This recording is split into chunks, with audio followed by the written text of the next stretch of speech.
can join us, once we. Sure. Good afternoon, everyone. A warm welcome to one and all on today's post-budget webinar organized by Bombay Chamber.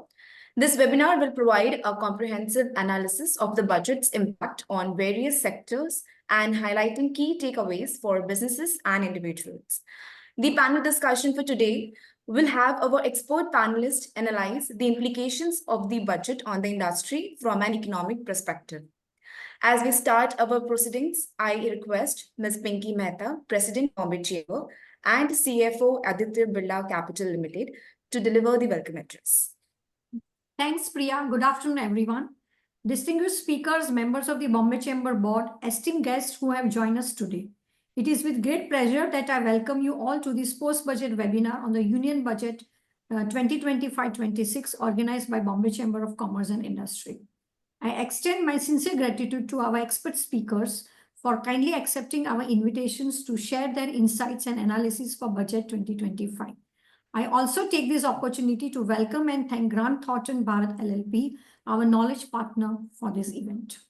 As you are aware, this year's budget, Finance Minister Nirmala Sitharaman outlined the government's strategic focus on key economic sectors, particularly MSMEs. The Union Budget 25-26 emphasized strengthening private sector investments, boosting household sentiments, and enhancing the purchase power of India's expanding middle class. A major highlight was the historic income tax reforms aimed at increasing disposable income for middle-income groups. Additionally, the budget reaffirms the government's commitment to supporting the poor, youth, farmers, and women through targeted initiatives for inclusive growth. Recognizing MSMEs as a second engine for the economy, FM Sitharaman underscored their vital role in industrial growth, manufacturing, and export critical elements in positioning India as a global manufacturing hub. With its comprehensive reforms, this budget is designed to foster sustained economic and industrial development. Some few highlights of the budget. Budget announced the Prime Minister Dhan Dhanaya Krishi Yojana in partnership with states covering 100 districts to increase productivity, adopt crop diversifications, augment post-harvest storage, improve irrigation facilities, and facilitate availability of a long-term and short-term credit. 5 national centers for excellence for skilling will be set up with global expertise and partnerships to equip our youth with the skill required for Make for India and Make for the World manufacturing. Infrastructure-related ministries will come up with a 3-year pipeline of the project in PPP mode. An outlay of 1.5 lakh crores was proposed for the 50-year interest-free loans to states for capital expenditure and incentives for reforms. She also announced the second asset monetizations plan 25-30 to plow back capital of rupees 10 lakhs crore in new projects. An allocation of 20,000 crores to implement private sector-driven research, R&D, and innovation initiatives. An investment friendliness index of states will be launched in 2025 to further the spirit of comparative federalism. To boost battery productions, additional capital goods for EV and the mobile battery manufacturing exempted. 1 lakh crore urban challenge fund for cities as a growth hub. As a Chamber of Commerce in India, the Bombay Chamber has played a pivotal role in the growth and development of the Mumbai throughout its long history. This includes contributing to the establishment of the railways, Bombay Port Trust, and continuously working towards creating a business-friendly environment both in India and across Mumbai. For many years, we have remained dedicated to fostering a culture of technology and innovation, serving as a bridge between the business community and regulatory bodies to improve the ease of doing business. We have also focused on enhancing the growth through sound financial frameworks, ensuring that such growth is sustainable, equitable, and inclusive. As a chamber, we consistently bring together the leaders from India Inc. and collaborate with the government and regulatory authorities. This year's mission statement, collaborative development through Viksit Bharat, emphasizes on 4 key aspects, which will continue to guide us on embracing digitalizations, bringing ESG to the heart of business, enhancing ease of doing business, fostering diversity, equity, and inclusion. We will remain committed to making meaningful impact across all 4 pillars for this mission. In line with this mission, we have organized a wide range of seminars, webinars, conclaves, and conferences across various sectors, including BFSI, sustainability, agriculture, diversity and inclusion, taxation, and legal service, among others. Against this backdrop, Bombay Chamber, a pioneer in supporting the development of trade and commerce, is hosting this post-budget webinar on the Union Budget 2025. Our illustrious panel of speakers composed of economists and the industry luminaries will analyze and discuss the budget through a panel discussion focusing on its economic implications. I'm sure you all are eager to hear from our expert speakers on this important subject. With that, I now hand over the proceedings to our expert for the panel discussions on Union Budget 2025, the economic perspective. Good day to all. Thank you. Thank you so much, ma'am, for such an enlightening welcome address. We now move on to today's panel discussion, where our experts will provide a critical analysis of the budget from an economic perspective. Before we begin, a quick note for our attendees. Please feel free to submit your question in the chat box during the session. We will address them at the end of the discussion. Thank you. Now, I would like to invite our moderator for today's webinar, Dr. Sachchidanand Shukla, Chair EPRD Committee, Bombay Chamber, and Group Chief Economist, L&T, and our panelist, Dr. Patnaik, Group Chief Economist, Aditya Birla Group, Mr. Nilesh Shah, Past President, Bombay Chamber, and Group President and MD, Kotak Mahindra AMC, Mr. Sudhanshu Vats, Vice President, Bombay Chamber, and Managing Director, Designate, Pidilite Industry Limited, Ms. Dipti Deshpande, Principal Economist, CRISIL, and Mr. Richard Ricky, Vice Chair, Grant Thornton, Bharat. Over to you, Dr. Shukla. Thank you, Priya. Thank you, Bombay Chamber. Good afternoon, ladies and gentlemen. We have a stellar panel, as you can see, and the event that we've seen, the budget, the union budget, typically in the Indian context, budgets, it's very fashionable to say that they're revenue and expenditure or accounting statements of the government.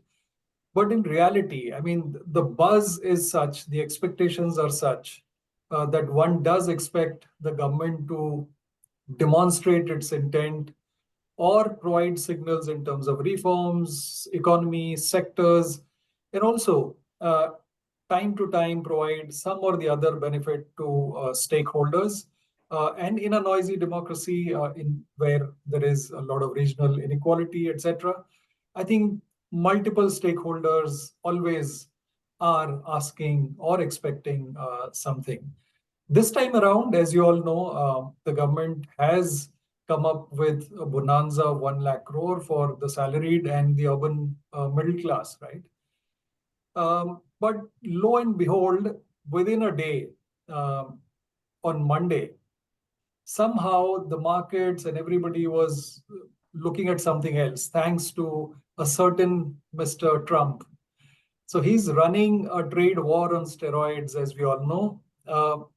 And markets are living on the edge day to day and maybe daily wages.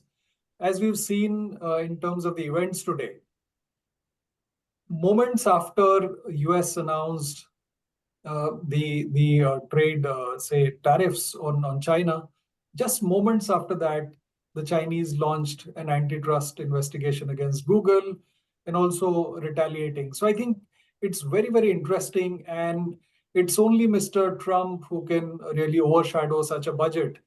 So let's pull ourselves back to this event, to the budget, and multiple say signals, very positive in terms of if one were to look at the budget and really expect the government of the day to be really able to cut the deficit and the debt, and at the same time actually cutting taxes to spur consumption and also reinvigorating infrastructure spending. It seems very, very difficult to do all of these at the same time, but somehow the government's been able to do that. So let's hear it from our experts on what they have to say on this budget, which will be momentous in many ways. What I propose to do over the course of, say, next hour or so, 45 minutes or so, is I'll go around the screen here, since we don't have a table, and maybe ask pointed questions to each one of our panelists. And towards the end, we will have a quick poll on the rating for the budget. And then we expect short interventions from each one of our panelists. So let me start with Nilesh Bhai first. Nilesh Bhai, how do you see the budget really address the current challenges of the economy, especially in terms of the slowdown that was being witnessed over the last, say, a couple of quarters?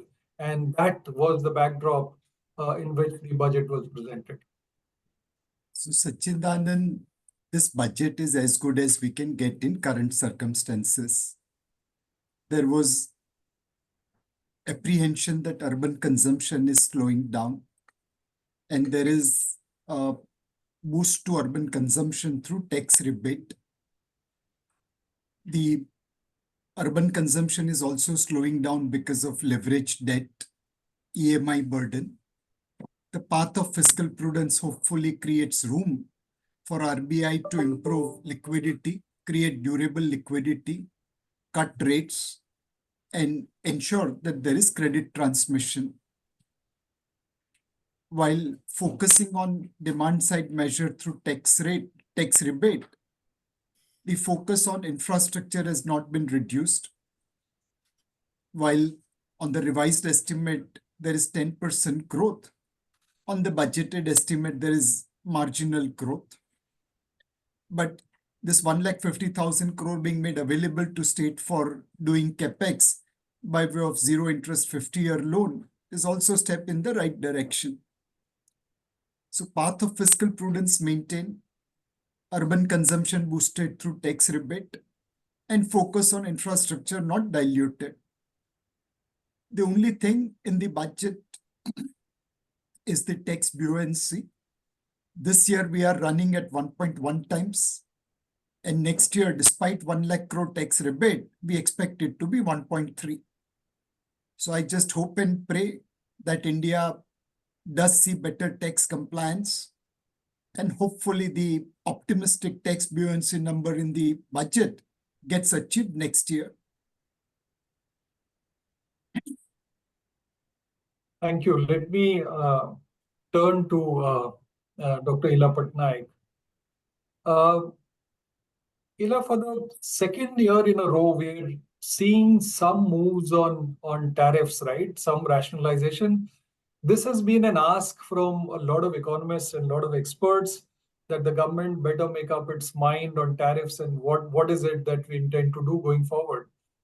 What does this all do in the context of the budget and the measures proposed? What does it do to the industry? One of the issues that the industry has been facing has been inverted duty structures. And in particular, if you think of something like the ASEAN FTA, where products come in at zero duty, and whereas when you import them from other places, there has been duty on inputs. And that was something, the inverted duty structure, and removing inverted duty structure was something that the finance minister promised in the July budget speech.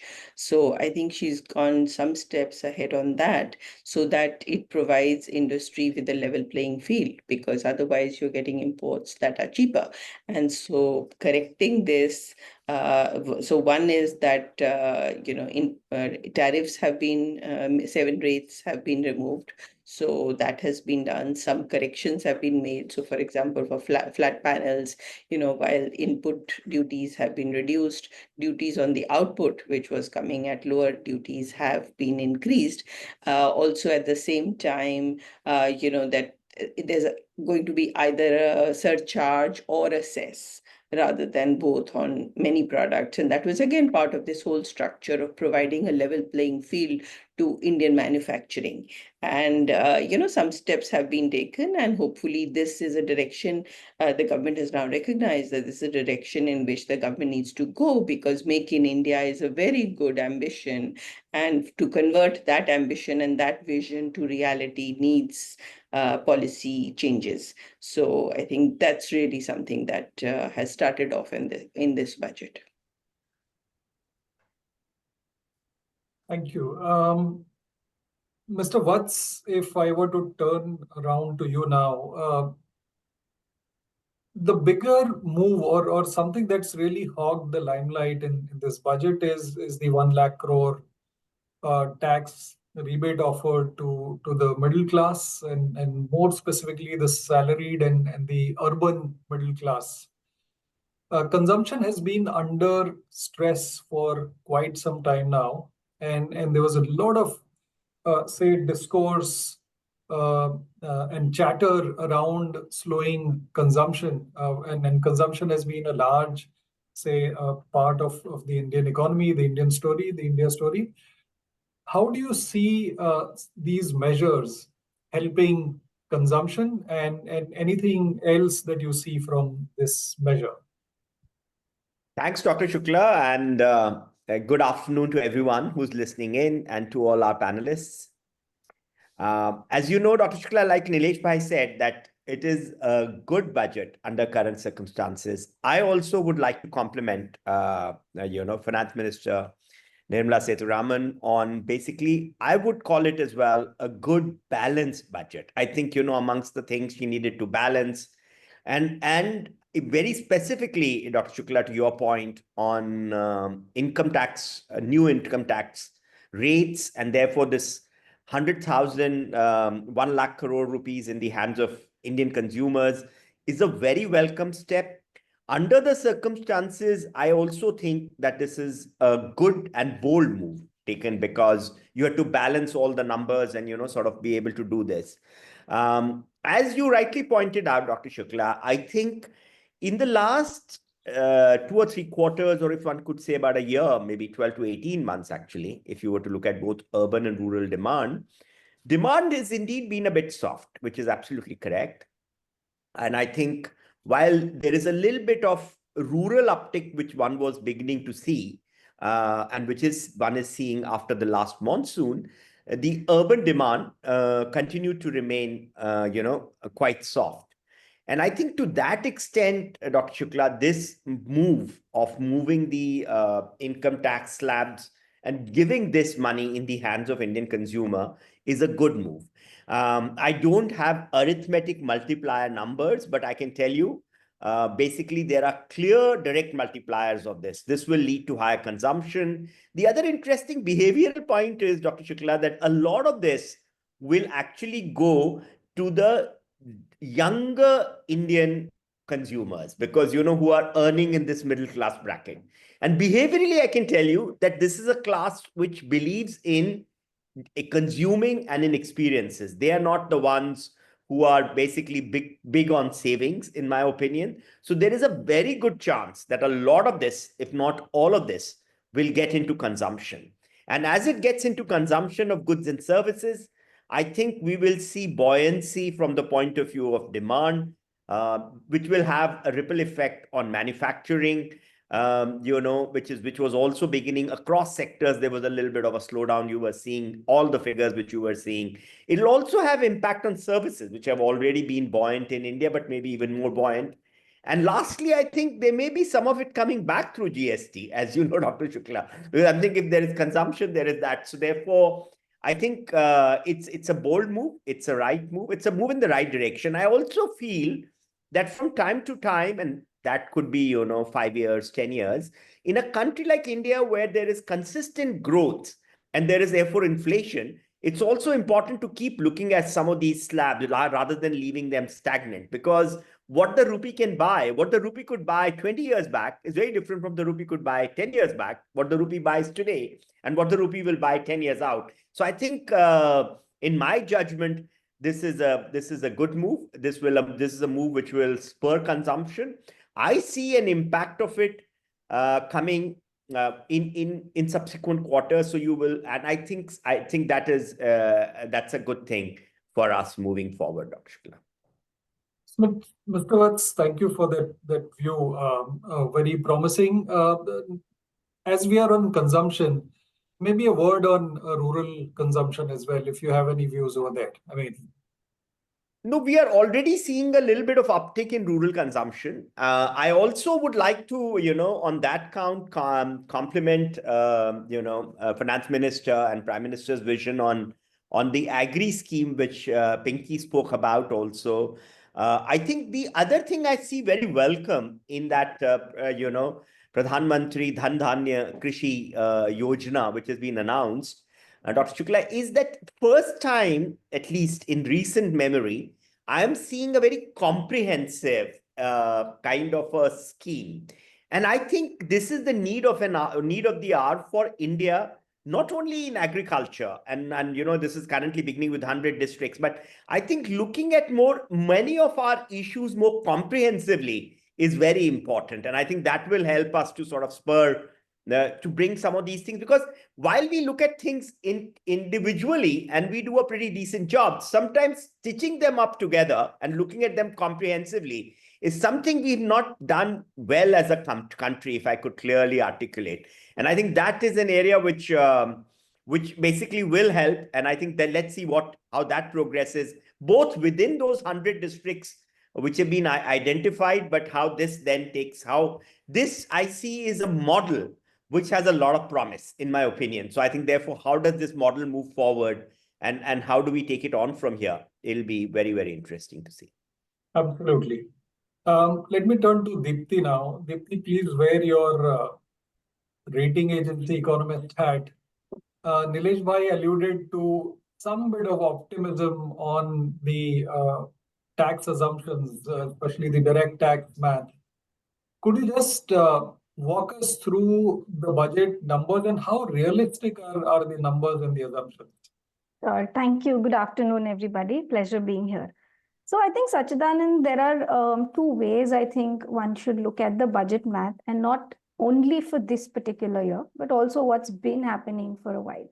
Number one is how the government has, sent a very clear signal of its intent. Second is, of course, on the budget math, the assumptions, what happens in case there are any misses.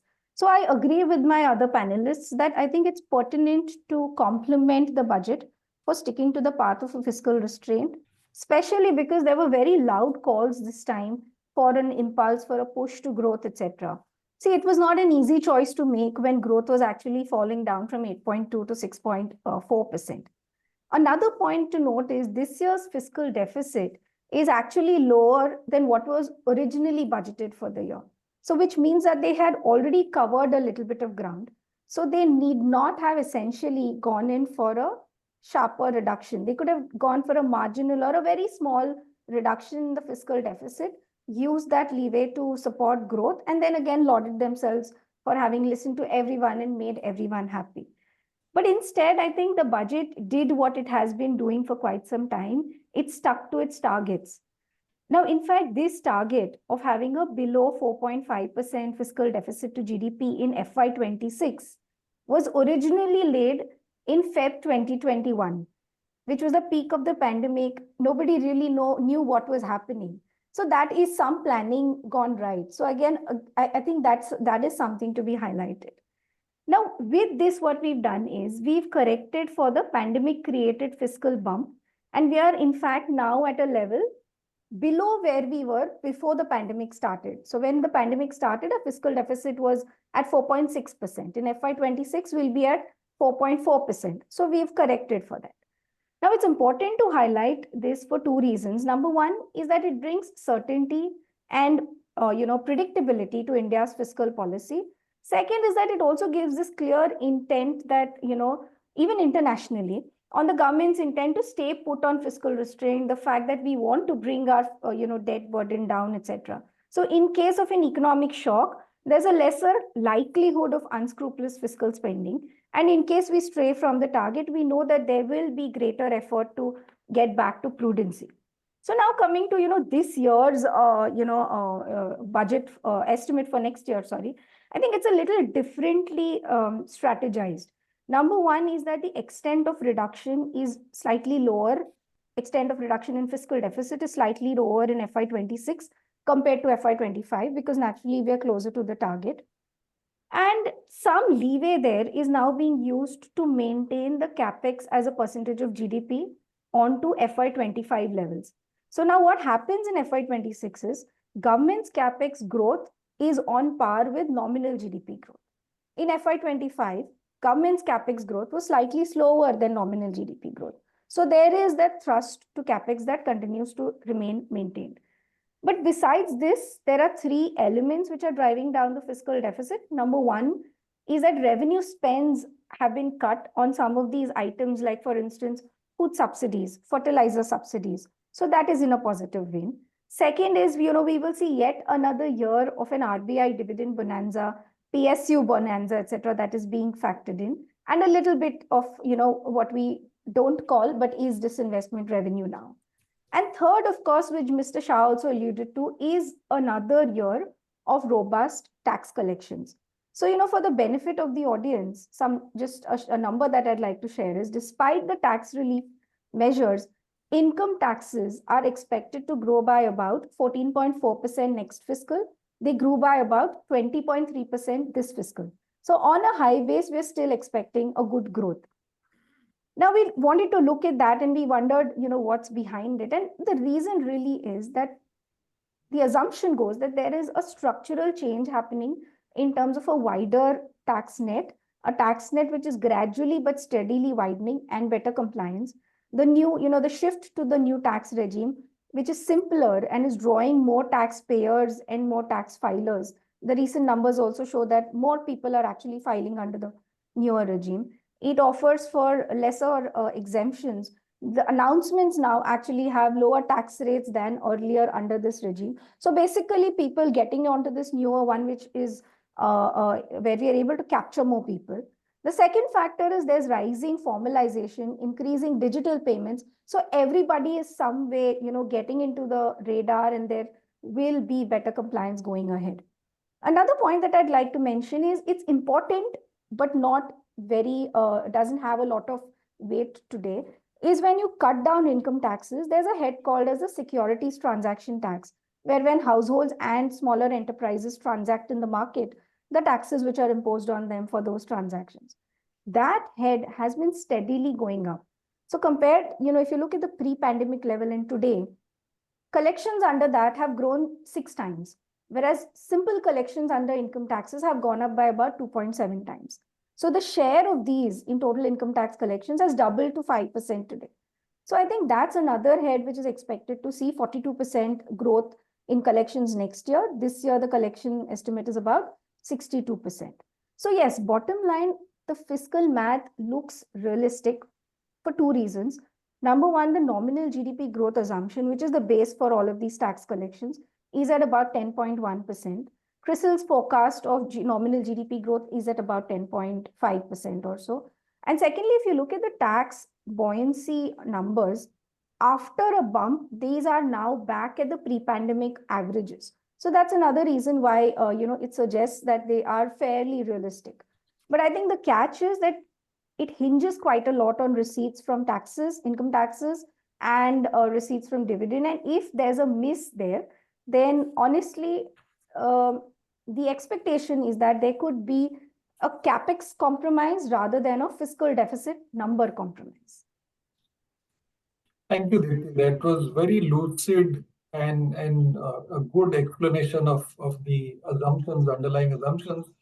And again, for the benefit of the audience, I do hope that markets and rating agencies really reward the government's fiscal discipline. And like Aditya mentioned, you'll really struggle to find an economy or a country of our size which has been able to pair the stimulus that was pumped into the economy during the COVID crisis, right?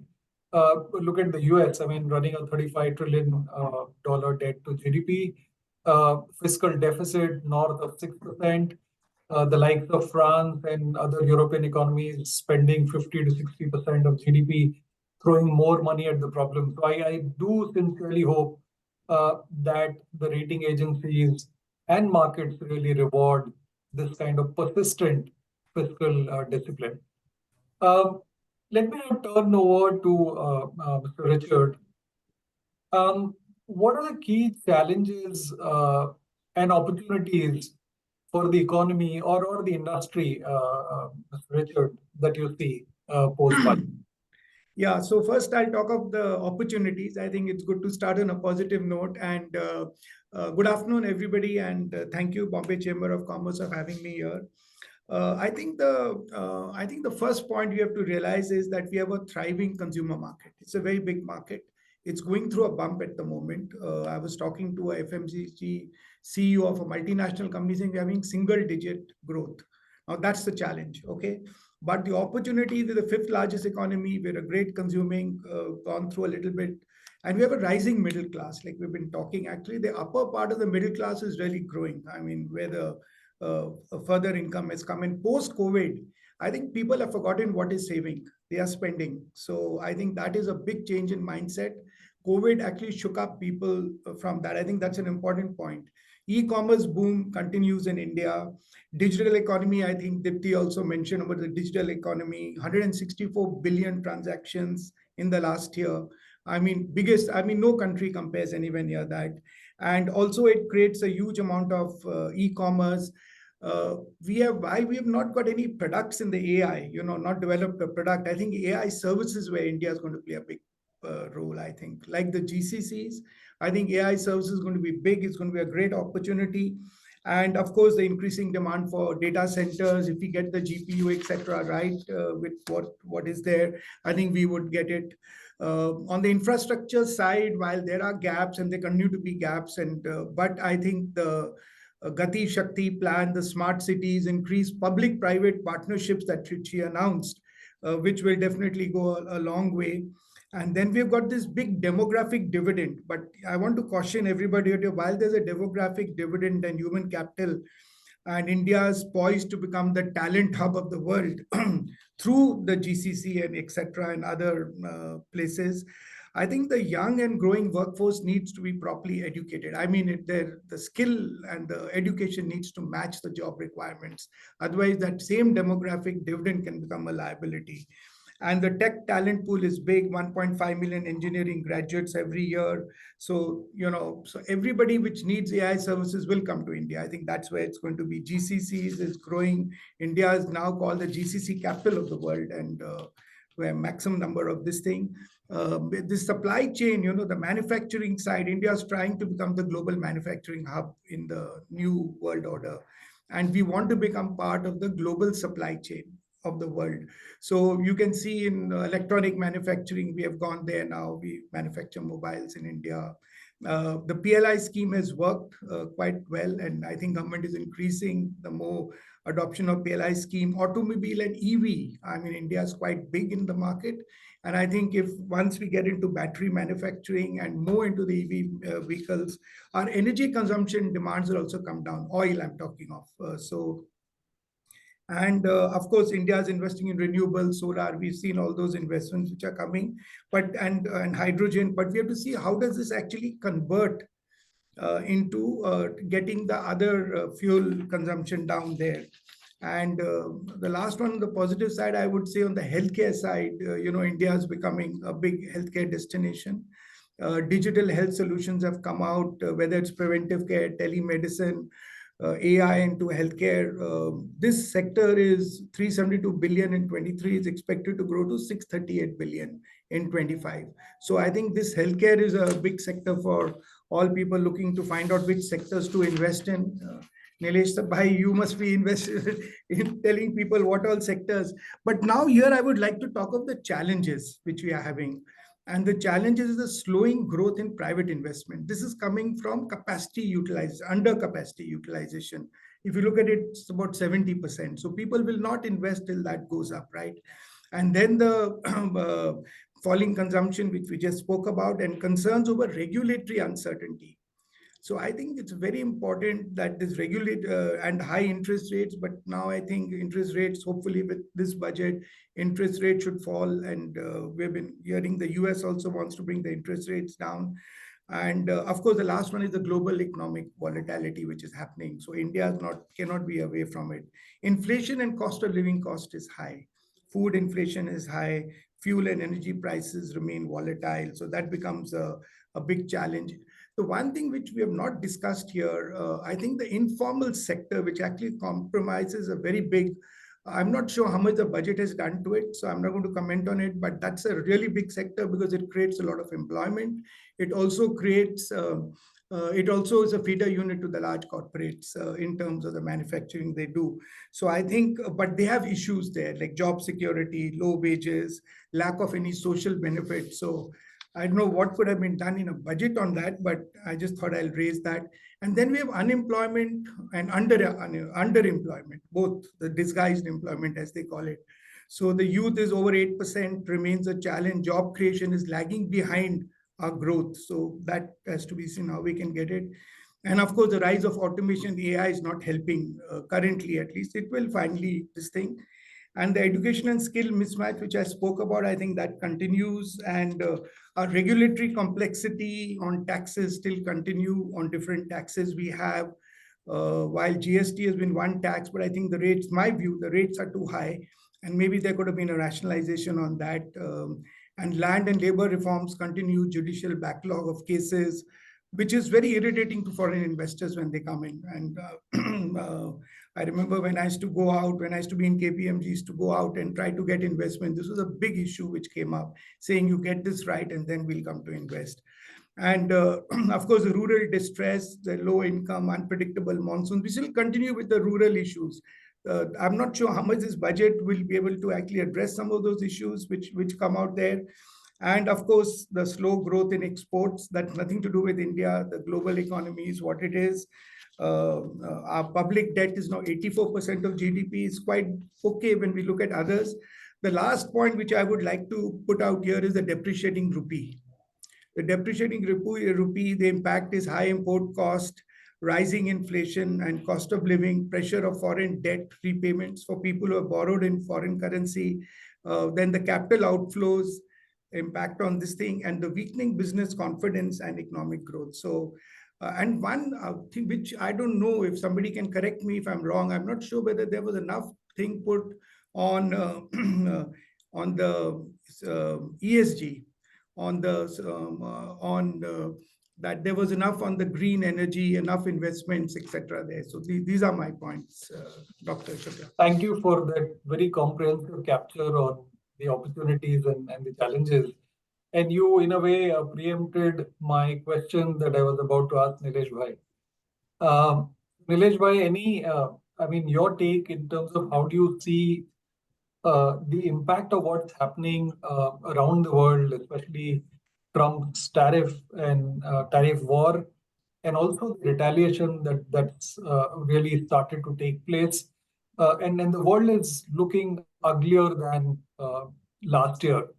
And also we've had this budget which is trying to do all things right, as you mentioned. So how do you see some of the sectors really panning out?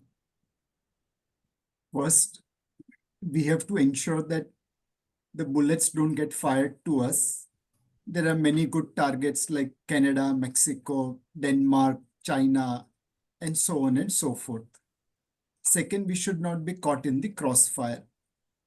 I think one suggestion which we can, so one thing we should engage with the US administration, how dealing with India creates win-win partnership for them.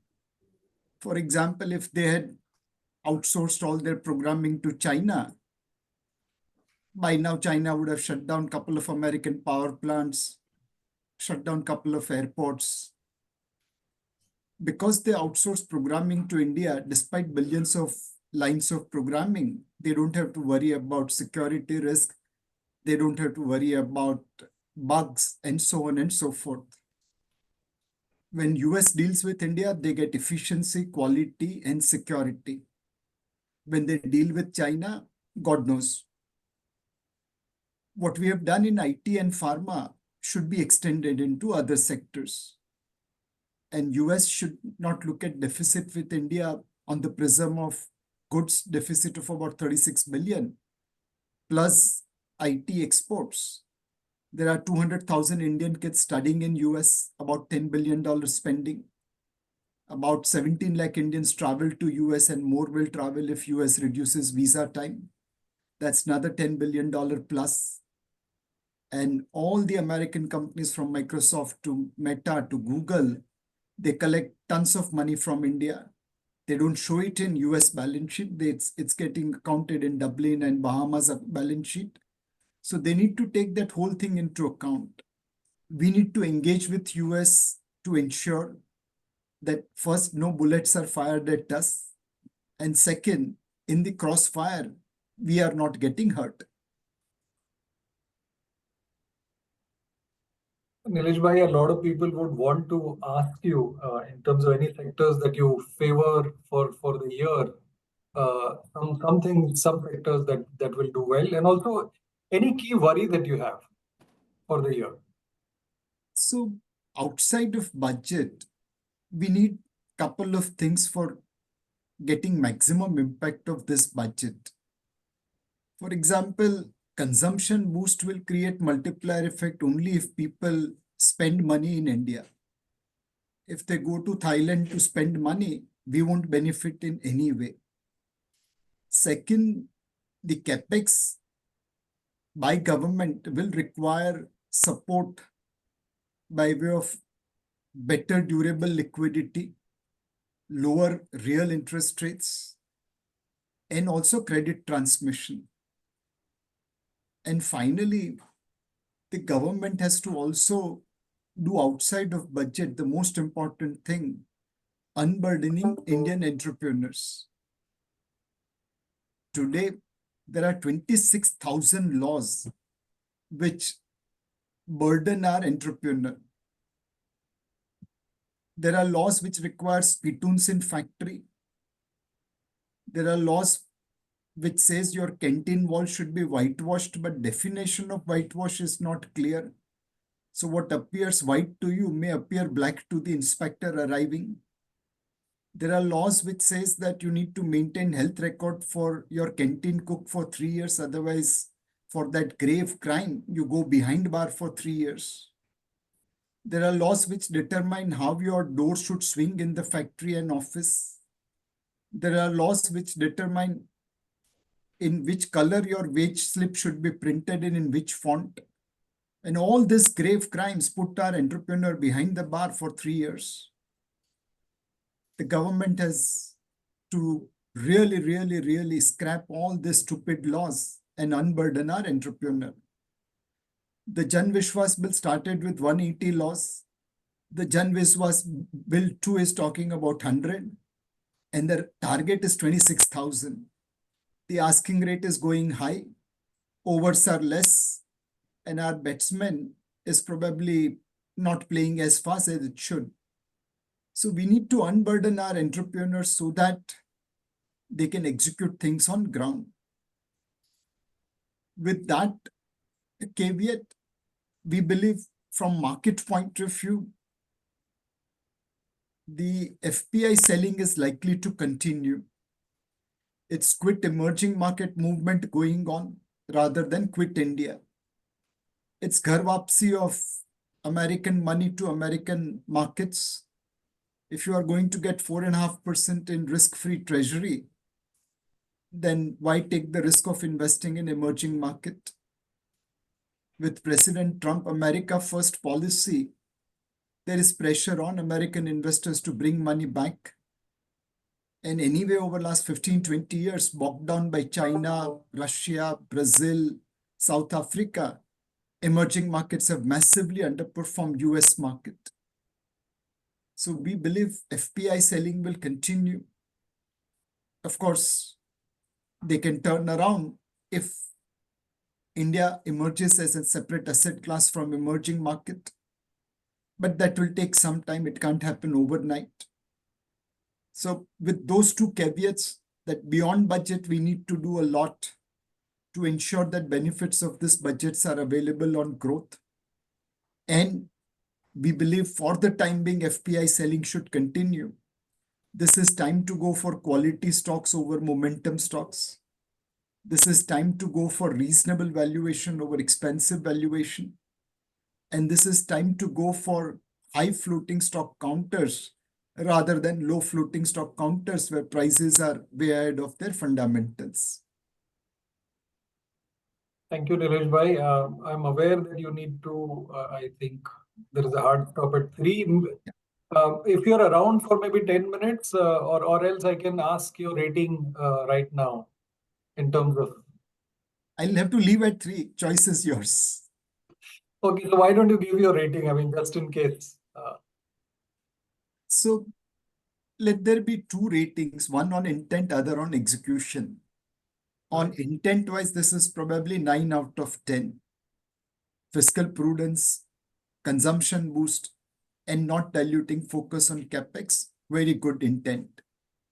But as I mentioned, we need execution on the ground. Capex should happen, unlike this year, where it is not happening. And more importantly, you need to bring tax buoyancy, which is much higher than this year. Now, my only submission will be, please don't tax fishes which are already in the tax net. My AIS 26 and ITR are same. There's not even 1 rupee deviation. But outside of tax net, there are big whales and big sharks which are roaming around. Please go and hunt them. Thank you. That was vintage Nilesh Bhai. Thank you so much. Turning now to Ela, back to you.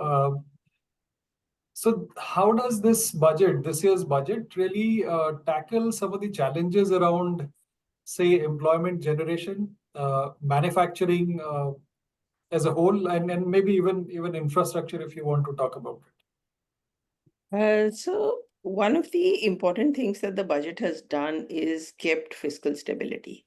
And I think in this, so I'll come to the other aspects of it, but many of us forget that that's a very important part of getting manufacturing, investment, getting the economy to work. That is that you should have macroeconomic stability. And the fiscal prudence in the budget, which is to keep the deficit under control. I mean, Deepti's talked about that, so I'm not going to go into that, but promising the debt to GDP ratio to remain stable is a very important aspect that, helps to keep inflation low, helps to keep interest rates low. So it's kind of sets the stage for the rest. So it's like a necessary condition, even if it's not a sufficient condition. And, macro stability is boring to most people. They like to talk about nice little tweaks and schemes, but, for a macroeconomist, obviously that is the most important thing that the budget does, the overall balance that the budget proposes. So one, it has done that. Second, what it has done is kept infrastructure spending, capex spending on track. Hasn't particularly increased it, but it has kept it on track. And that's again very important because really in the last few years, public capex in infra has been the driving force of high growth in the economy. And while private capex has still to pick up, but public capex has been increasing sharply, and it was important to keep that stable and not to see a setback on that. We did see a little bit of a setback because of the election and the constraints on spending that we saw. So we did see slower growth thanks to that, but it's important that that number has been kept stable. Now, to come to the consumption boost, because that also is what sets the stage for domestic demand. And in India, 66-67% of domestic consumption is what accounts for growth. We are not an export-led economy. We are a domestic demand-led economy. Consumption had been slowing down. In addition to consumption slowing down, I think what the government has done this time is also address the bracket creep that had happened. Because with high inflation and with income tax slabs not being indexed, you get a bracket creep. And so, you were pushing in more and more people with lower real incomes into paying high taxes. If you look at the numbers, last year, 2023, the numbers for private PFC were about 165 lakh crore. And this adds 1 lakh crore to the numbers. So I think the story lies not so much in the actual number, the actual amount of additional investment, that's like something like 0.6 or 0.7 or so to the total nominal PFC, but the story lies in the sentiment. And that sentiment even if, we can debate whether this is a class that consumes, invests in crypto, invests some in stock markets, or whether it, consumes and goes off to Thailand and consumes, but just consumes a lot of the share of income, it will give a boost to consumption. So I think one is that part of it, that those are the macro indicators. I think another important thing is the directional view that has been given. And as Nilesh Bhai has very correctly pointed out, there are things that absolutely need to be addressed. And what we see in this budget is a recognition of some of those problems, and the answers in, say, the national manufacturing mission, or the answer is in the high-level committee on regulating reforms in the regulatory reforms in the non-financial sector. Remember, we've had the Financial Sector Legislative Reforms Commission. We looked at the financial sector reforms. So here they're also recognizing that this principle we have of everything is prohibited unless explicitly permitted is to be questioned. And, people have talked about, the survey has talked about getting out of the way.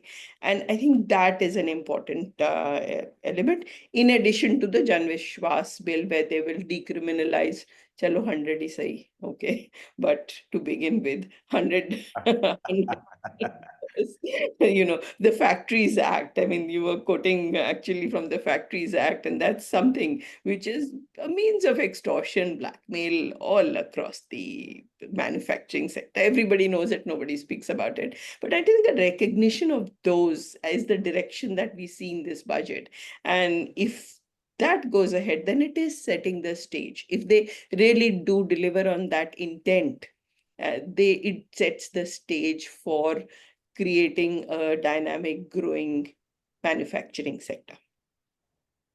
So basically setting the entrepreneurs free and really respecting capital and people who provide capital for productive uses in the economy. So absolutely right. Mr. Watts, I think this ties in very well to the question that I'm going to ask you. Essentially, what does this budget do to the competitiveness or enhancing the competitiveness of India Inc. and India Story? Yeah, perfect, Dr. Shukla. I think, let me again talk about this in two buckets. And I think, like Nilesh Bhai was saying, one is what the budget has done, and what I think it's also an opportunity to say what should be the follow-up actions, maybe, and some big items which should be taken up in order to make sure that what budget has done fructifies.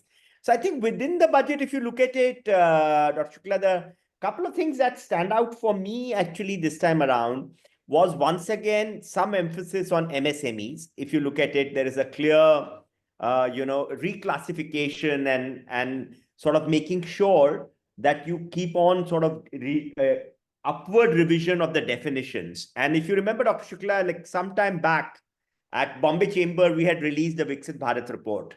And I think if we have to grow into a Viksit Bharat by 2047, which we all keep talking about, and the budget talked about it a lot as well. I think the number may not be 8%, it's actually more than 9 point some percent. So the growths have to be much higher. In order for that to happen, continuing to remain, while focusing on our labor intensive, what we call MSMEs for job creation is important, but letting them remain small may not be the right answer. I'm saying especially for some people who've had the privilege of reading that report and who heard you at that point in time, and I think our conversation. So I think that is a welcome step, in my opinion. The upward revision which is being done is a ease of access to finance, I think, through enhanced guarantee cover is again so that's on MSME. I think that these are a few things. Also, identification of labor intensive sectors where India has somewhat enjoyed a competitive advantage, but can sort of enhance that competitive advantage or bring it back. I think that is one feature which was a clear standout feature. I think the second one was a little bit on we talked about the GCC. Mr. Rekhi talked about it as well. So I think therefore, basically, especially national framework on GCC, looking at how tier 2, tier 3 could bring in, the towns could come into that, I think is a welcome piece. I think the entire piece around Bharat Trade Net, which is a digital public, infrastructure, which will be very helpful for us as we go forward, is very important.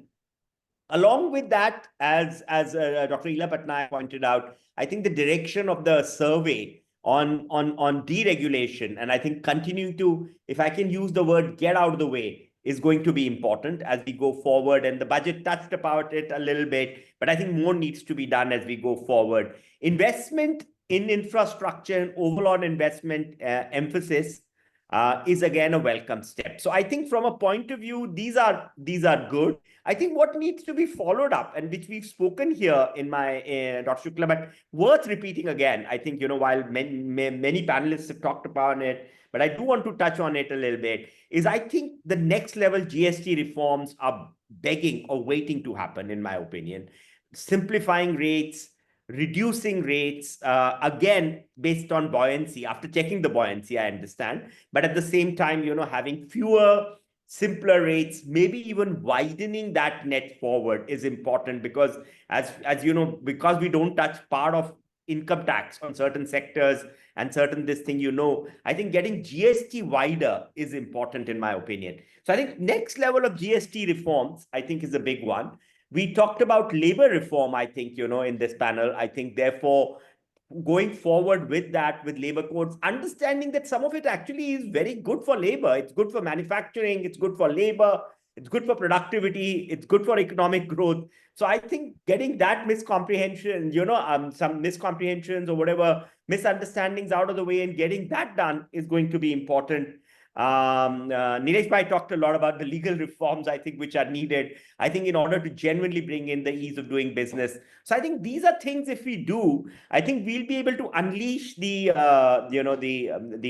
Indian industry, the growth, and then basically make sure that we are able to drive this forward. I think that's the piece which is there. So from my point of view, some good intentions and signals in the budget on very specific areas, and I did talk about a few of them, but I think more importantly, following it up with, which I know is not part of budget, and perhaps it needs to be done sequentially and subsequently. I think that's something which is important, and if you follow that through, that'll be very, very helpful, I think, as we go forward.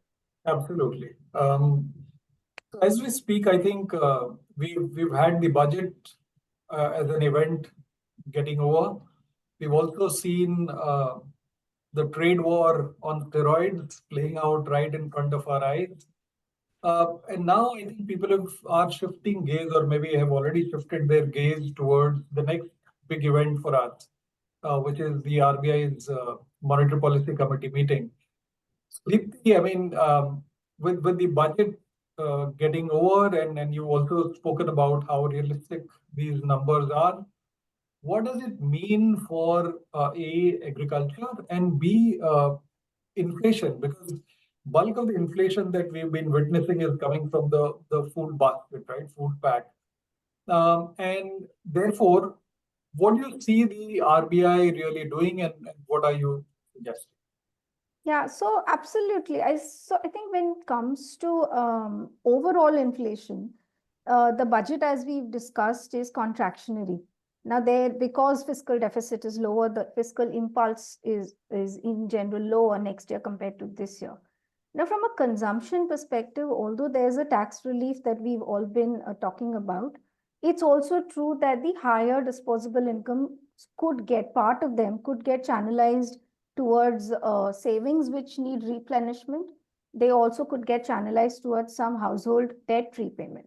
So to that extent, the budget we do not see as being inflationary. It's largely non-inflationary. So therefore, now all eyes set on the RBI to do its bit. And I think the expectation broadly is that RBI will start cutting rates now, and it will start playing its bit or its role in spurring consumption.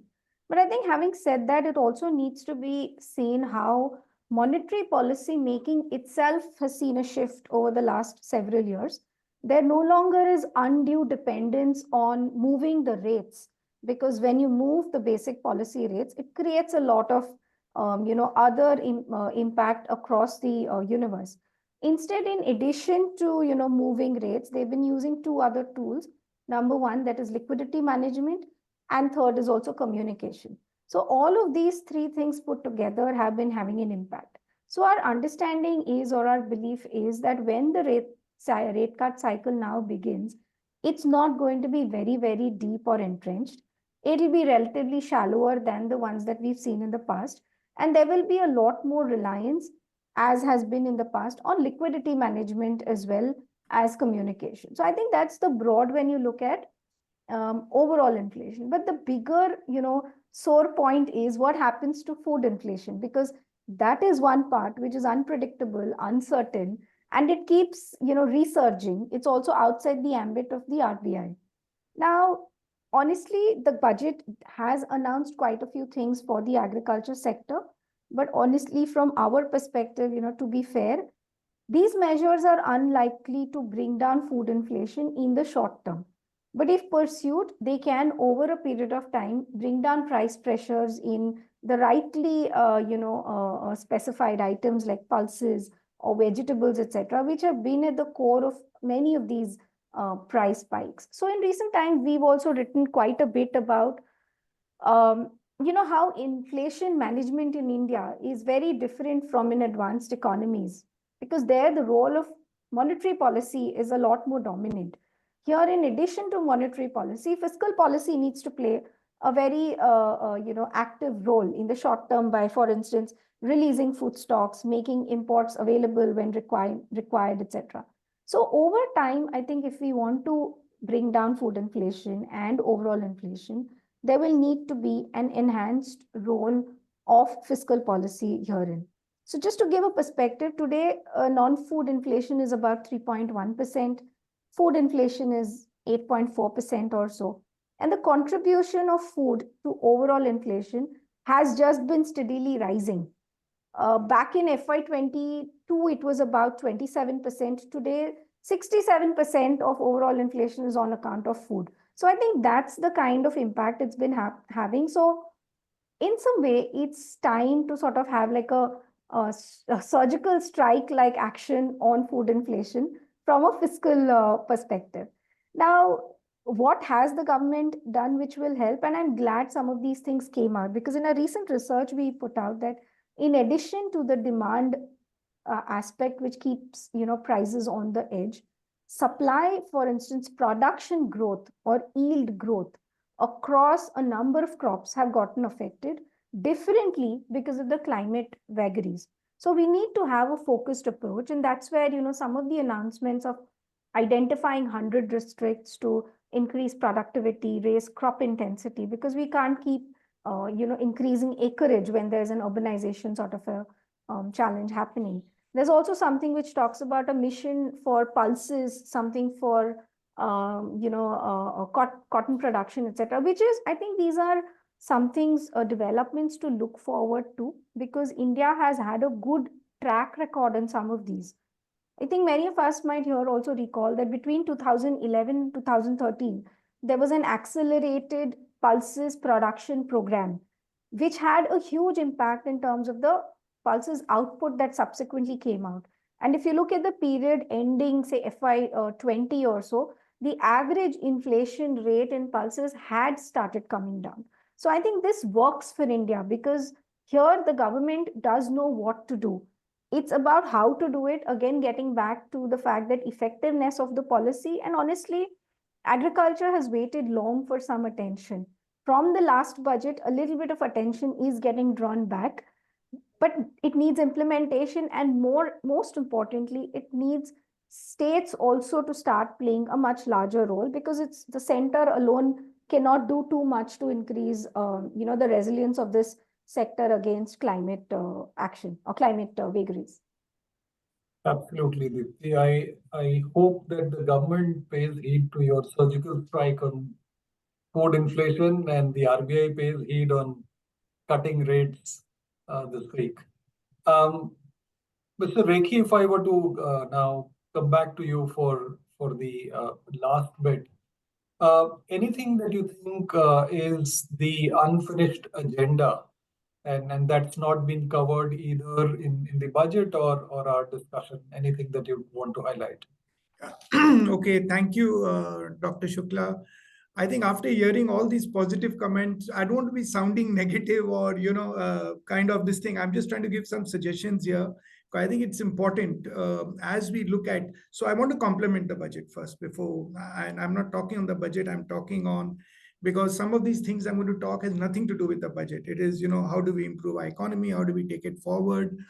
Having been seen the 1991 reforms and what it did to the Indian economy, and have been a beneficiary of it personally. I mean, all of us have been beneficiaries of that reform, and also the industry and how foreign. I think it's time to, instead of coming with Band-Aid and coming with one small thing here, there, and everything, it's time to go back to the drawing board. We live in a very different economy. We live in a very different world today, which is dominated by new technologies, which has completely overtaken all of us. We cannot have archaic laws, which Nilesh Shah spoke about, and even Dr. Ila Patnaik referred these all the labor laws. I mean, we're living in a very different world. So right across, I think we need to now have laws which are fit for purpose. I mean, so maybe there's a ground up level to rewrite some of these laws, reforms, if we want to bring the reforms back. And these are harder, it's not easy. I can say it is all good to say one statement here, but it's not easy to do it. So I think structural reforms, simplifying regulations, and like getting out of the way. Everybody said, I don't want to repeat it, but I think the reason why American business succeeded, or why Steve Jobs succeeded, was nobody ever interfered with him. He just went and grew. Or many of those corporates. NVIDIA is another great example. I mean, we need such giants coming out of India where nobody goes after their success. If they're successful, let them be. We should, in fact, encourage them. The other thing which I would say is that we also need labor market reforms. There's a huge, both these need. And the third one is agriculture. See, agriculture, while Mr. Vats did mention that agriculture has got an uptake, but I think agriculture sector is a huge thing of the agro-processing industry. How do we get people off the land and onto ancillary industries around in that area, instead of them coming to cities? We created in the rural area, maybe some rural BPOs, etc., on a much larger scale than what it is. So this is number one. I would say overall, like a macro kind of thing. My view is slightly different from everybody. Everybody's economist here, so they're talking of fiscal deficit is very important. I think having a slight more this thing can also help, as long as it's going into investments. You create more this thing buoyancy into the economy. That's my personal view.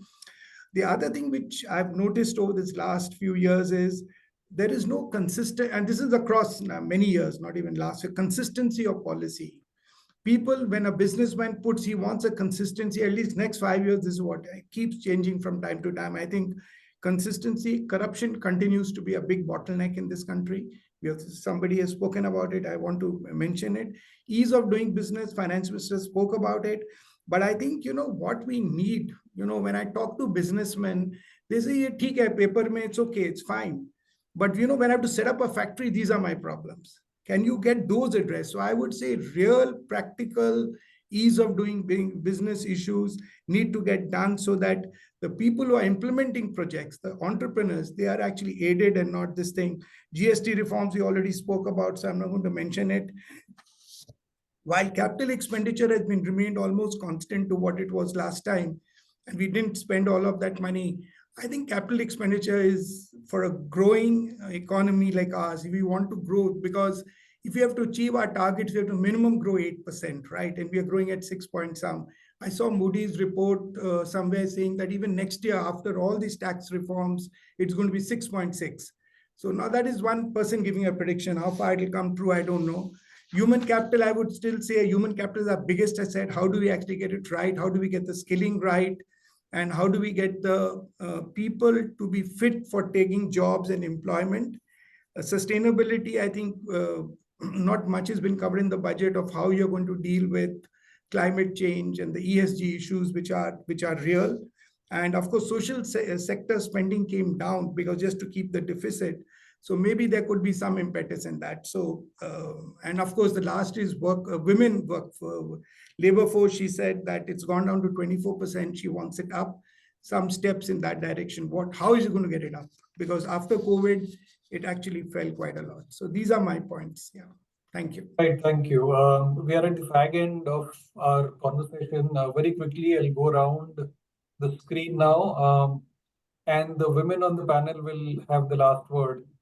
So starting with you, Mr. Rekhi, if you could just rate the budget for us in terms of how many marks out of 10, and also what do you think that the RBI is going to do or should do in the policy? So two things, very short answer. Okay, so very short answer. My budget rating will be 8, but that's again going with Nilesh Shah's thing that how much will be executed in the budget. So on the intent or the way the budget is, it's a good budget, and I would look at it.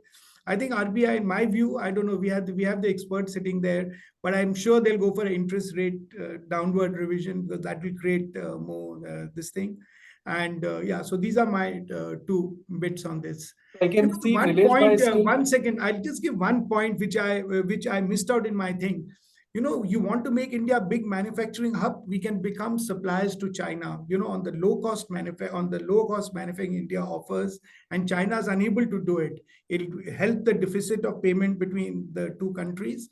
And also it'll create unskilled laborers getting. So this is something that needs to be thought of. I know it is China is a bad word, but I would still say that it's important to look at that. I just thought I'd leave this thought here. I see Nilesh Bhai is still influencing the panel even though he's not present. Everybody is citing. Yes, Mr. Vats. The budget rating and RBI rate cut or no cut. Yeah, 8.5 on 10. And I think, again, execution is going to be important, particularly spending on infrastructure. I think, making sure that it is timely, effective, and, executed in the year. And I think again, experts are here, Dr. Shukla, I'm not an economist to sort of comment on that, but the expectation is that there will be a marginal reduction in tax, in rates. As RBI comes with the MPC now. Right. Deepti? Yeah, so I think I think it's a difficult question to answer usually, but if I look at it from the perspective of budget making, the math and the fiscal, prudent part, I'd go with an 8, although I'd like to lean towards a 9, but I'll go to an 8. But I think before I end, I think one point is that when we look at fiscal policy, budget is a subset of that.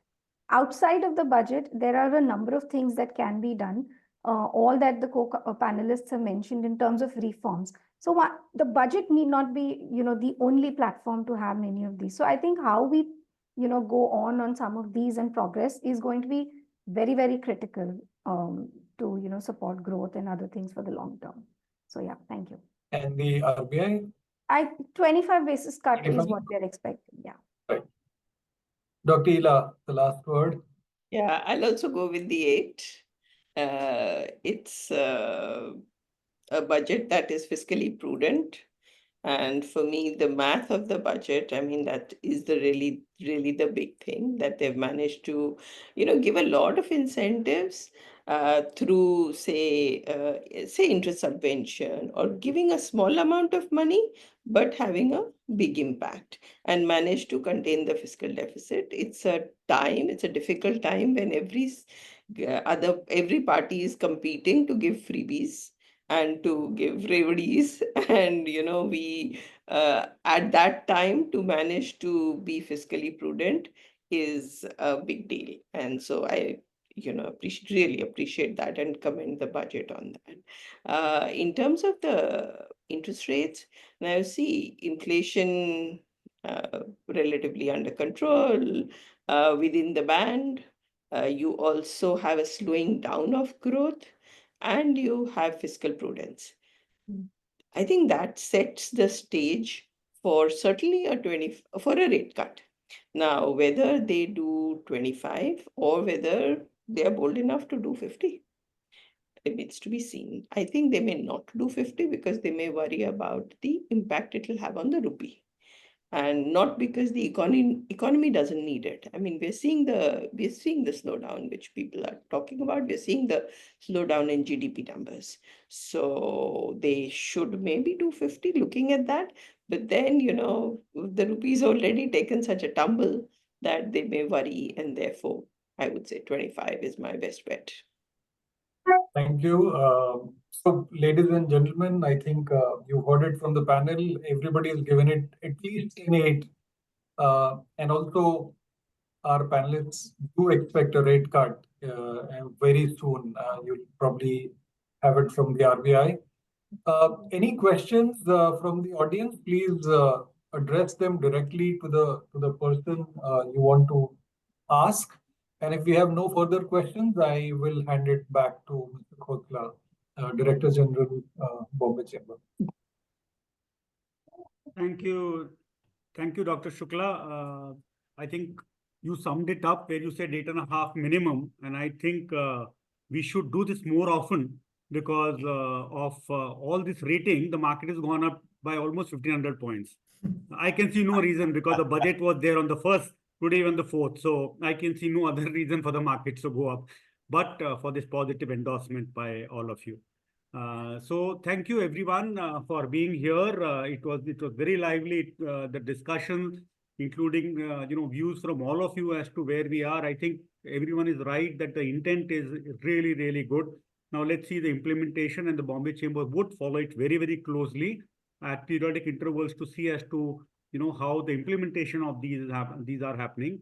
Sudhanshu was there a couple of months back. We did a infrastructure conclave, and there the kind of infrastructure which Mumbai city is undergoing is phenomenal. So there was Dr. Sirish Chanke, the ex-McKinsey head, who presented as to how by 2030 Mumbai would have all infrastructure projects complete without the population going up. So that's again the infrastructure in Mumbai leading to a positive growth as far as the city is concerned. Hopefully this will percolate across the country. So thank you all once again for being here. Thank you people who joined us. I'm sure this was something which you would really have enjoyed. And to Grant Thornton for partnering us for this one. Hope to see all of you soon. See you and have a lovely evening. Thank you. Thank you. Thank you. Thank you. Thank you, experts. Thank you so much. Thank you. Bye.